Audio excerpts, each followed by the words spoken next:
Friends, நம்ம இன்னைக்கு எதை பற்றி பார்க்க போறோம்னா மல்லி வரப்போகிற எபிசோட என்ன இன்ட்ரெஸ்டிங்கான சுவாரஸ்யமான விஷயம் நடக்க போது நாங்கள் பார்க்க போகிறோம். வாங்க வீடியோக்குள்ளே போயிடலாம்.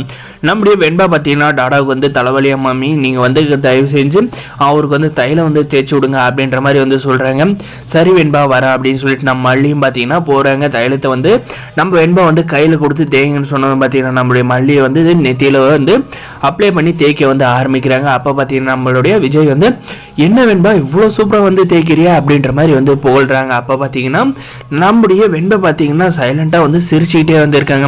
வெண்பா உனக்கு இதெல்லாம் தெரியுமா அப்படின்ற மாதிரி வந்து கேட்டு நான் இல்லடாடா மல்லியம்மா அப்படின்னு சொல்லிட்டு ஓடி போயிடுறாங்க. அதுக்கப்புறம் பார்த்தீங்கன்னா நம்முடைய விஜய் பார்த்தீங்கன்னா மல்லி உனக்கு எவ்வளோ தைரியம் இருந்தால் நீ வந்து என் ரூமில் வந்து எனக்கு வந்து நீ வந்து தைலம் வந்து தேய்ச்சி விட்டு இருப்ப அப்படின்ற மாதிரி வந்து கேட்குறாங்க. அதுக்கு பார்த்தீங்கன்னா நம்மளுடைய மல்லி வந்து எங்கள் தலைவலின்னா வந்து தைலம் தேய்ச்சி விட்டதுல வந்து என்ன தப்பு, நீங்கள் தான் என் கழுத்தில் வந்து தாலி கட்டினீங்க, நீங்கள் வந்து அது தாலியாக வந்து மதிக்கலானே, நான் வந்து அது வந்து தாலியாக தான் நினைக்கிறேன், நீங்கள் வந்து என்னுடைய கணவர் தான் நினைக்கிறேன் அப்படின்ற மாதிரி வந்து சொல்கிறாங்க.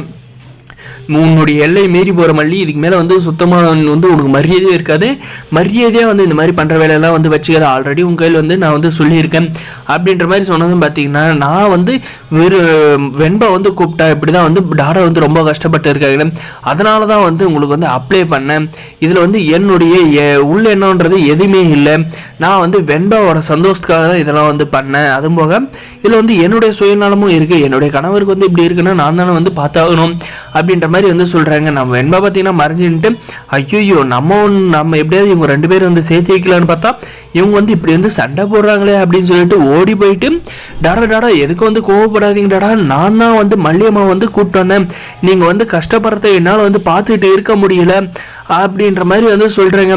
வெண்பா நீ வந்து சின்ன குழந்தை, உனக்கு என்ன தெரியும், இதெல்லாம் வந்து உனக்கு தேவையில்லாது, ஒரு நாளைக்கு வந்து மல்லிகிட்ட வந்து ஏதாவது வந்து சொல்லி எனக்கு வந்து செய்ய சொன்னேன்னா கண்டிப்பாக வந்து உன்னை வந்து பொண்ணுன்னு கூட பார்க்க மாட்டேன், அடிச்சு போடுவோம் அப்படின்ற மாதிரி வந்து மிரட்டுறாங்க. அதுக்கு நம்ம மல்லி பார்த்தீங்கன்னா சரி மல்லி வெண்பாவெல்லாம் எதுவும் வந்து சொல்லாதீங்க, எதை சொல்கிறதுனால என்ன மட்டும் சொல்லுங்க அப்படின்ற மாதிரி வந்து சொல்கிறாங்க.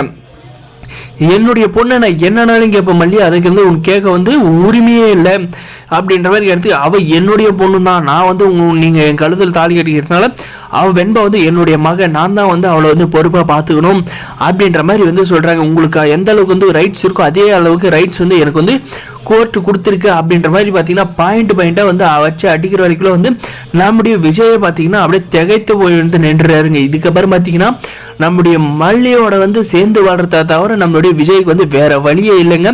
அவ்வளோ சீக்கிரம் நம்மளுடைய மல்லி வந்து அவங்க விஜய் கட்டின தாலியை வந்து விட்டு கொடுத்துட்டு இப்போ சாதாரணமாக வந்து வெளியே போக மாட்டாங்க.